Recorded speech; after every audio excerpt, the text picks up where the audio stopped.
So etong mga idol, isa sa Pinoy bantamweight prospect na si Carl James Wonderboy Martin ang binigyang papugay ng Senado ng Chairman Committee ng Sports na si Senador Bongo,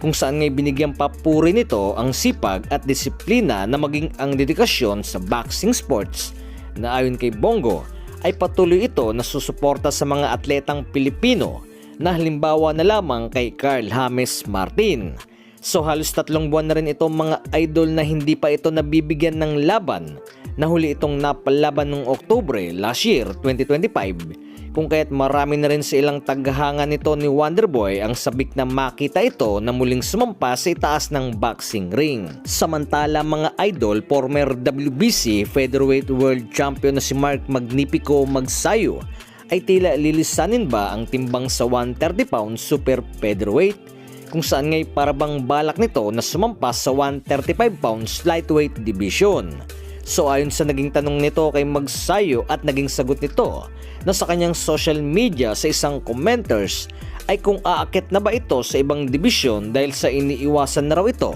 na ayon kay Magsayo ay 100 umano at nakasiper emoji ang sagot nito, na sa aking pagkakaintindi ay tila 100%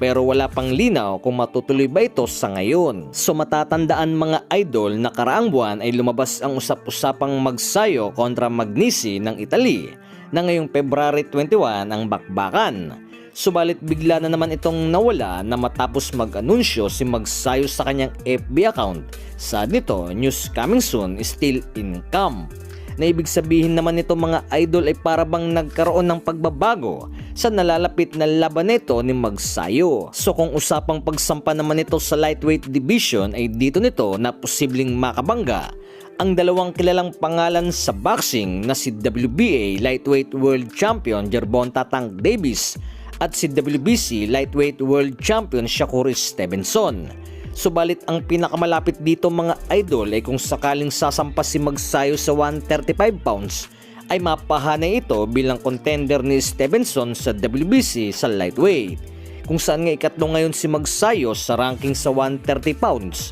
Bagay na isang magandang pagkakataon na makakuha ng magandang pwesto kung maisipang sumampa. Sa ngayon mga idol ay wala pang official na pahayag patungkol dito, na sa aking palagay ay sisibak muna siguro ito sa 130 pounds at posible ang ilang pagpaplano sa hinaharap na magandang laban din naman mga idol kung iisipin ang Magsayo at Stevenson kung sakaling magkakataon.